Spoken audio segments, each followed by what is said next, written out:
یہ میں نہیں مانتا کہ کارڈ کو یہ پتہ نہیں ہے کہ ٹرائل کیسے کیا جاتا ہے، ٹرائل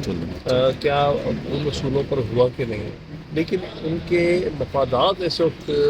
جڑے ہوئے ہیں ان قوتوں کے ساتھ جن کو اقتدار میں لانے کی کوشش ہو رہی ہے، لہذا وہ سارے اصول، سارے جو آئین کے پابندی کے اصول ہیں، سب کو پامال کرتے ہوئے صرف اقتدار کے پیچھے اندھے ہوئے ہیں، اقتدار کی خاطر ہر ناانصافی کا ساتھ دے رہے ہیں۔ انہیں یہ نہیں پتہ کہ جو آج پی ٹی آئی اور عمران خان صاحب کے ساتھ گزر رہی ہے، کل تمہارے ساتھ بھی وہی گزرے گی۔ سر آپ ممتاز قانون دان سپریم کورٹ میں 2 کیسز لگے ہیں، سابق آئی ایس آئی کے چیف کو آپ کا سپریم کورٹ نہیں بلا سکتا سر؟ دیکھیے ہم نے تو اپلیکیشن دے دی تھی کہ اس کو سمجھ کیا جائے، بہرحال اس نے بدلیہ وکیل کی اپنی حاضری ڈالی۔ وہی وکیل بن گئے خواجہ حارث جو آپ کے بھی وکیل ہیں عمران خان صاحب کے بھی سر؟ ایک وقت وہ وکیل تھے عمران خان صاحب کے، اب وہ نہیں ہیں، لہٰذا اب وہ اپنے سوچ کے مطابق ان پر کوئی اس قسم کی پابندی نہیں ہے کہ آپ وکالت ہماری طرف سے کریں گے، اب وہ آزاد ہیں، جس کی جی چاہے وکالت کریں۔ وہ مجھے دکھ ہوا اس بات کا، کیونکہ وہ ایک اچھے وکیل ہیں اور اچھے وکیل سے ہم یہ توقع کرتے ہیں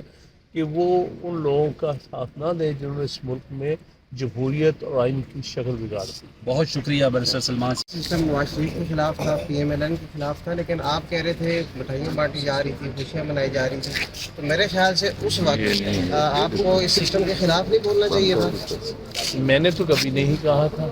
نہ میں خوشی مناتا تھا کبھی۔ پاکستان تحریک انصاف کی بات ہے۔ پاکستان تحریک انصاف سے میرے اس وقت اس بات پر اختلافات تھے، اور خان صاحب سے میرے اختلافات رہے ہیں جب سے انہوں نے یہ سوچا کہ ہم اسٹیبلشمنٹ کی مدد سے اقتدار میں آئے، اور میں نے واضح طور پہ ان کو کہا تھا کہ اس ملک کی تاریخ بڑی تلخ ہے، اور جو لوگ ان کی بیساکھیوں سے آتے ہیں وہ بیساکھیاں کھینچ لی جاتی ہیں، ان کو گرایا جاتا ہے۔ یعنی کہ آپ یہ کہہ رہے ہیں کہ نواز شریف صاحب کے ساتھ ہوا تھا وہ غلط تھا اور آج بھی غلط ہو رہا ہے؟ بالکل، وہ بھی غلط تھا، یہ بھی غلط ہے، اور اب جو نواز شریف صاحب پھر کر رہے ہیں وہ بھی غلط کر رہے ہیں۔ ان کو تاریخ کا ہم سب سے زیادہ علم ہے، انہوں نے جلسوں میں یہ کہا ہوا ہے باجوہ صاحب کو ایڈریس کر کے کہ آپ جو کر رہے ہیں غلط کر رہے ہیں، غیر آئینی کر رہے ہیں۔ آج آپ نے کیوں ان کے ساتھ سمجھوتا کر لیا؟ آج پھر وہی ایک ناقص سسٹم جو اس ملک میں 70 سال سے رائج ہے، جس کے مطابق جمہوریت، سویلین سپریمیسی اور آئین کی سربلندی اور سرفرازی اور عملداری خطرے میں گئی ہے، اس کو پھر آپ اس میں حصہ ڈال رہے ہیں، تو یہ بڑے افسوس کی بات ہے۔ سیاسی قوتیں جب بھی اس قسم کا کوئی سمجھوتا کرتی ہیں، اس سے آئین کی عملداری جو ہے وہ کمزور ہوتی ہے۔ سر یہ بتائیے گا، پہلے انہوں نے اپنے بھی لاگ سے لیک کیا ہے کہ آج کے فیصلے کے بارے میں تھوڑا سا تفصیل سے بتائیے گا کہ کیا چاہتے ہیں تحریک انصاف کیسے اس کو ہینڈل کرے گی؟ دیکھیے اس کے بارے میں تو پہلے بات ہو گئی، سلمان صاحب نے بھی کہی کہ ہم ساری قانونی اور آئینی چارہ جوئی کریں گے، ہم اس کے خلاف اپیل کریں گے، اپیل تیار ہو رہی ہے، سلمان صاحب تیار کروا رہے ہیں اپیل، انشاءاللہ تعالیٰ دونوں کیسز میں جتنی جلدی ہو سکا، جتنی جلدی ہمیں ڈاکومنٹس مل پائے اور نقول حاصل کی، ہم جلد سے جلد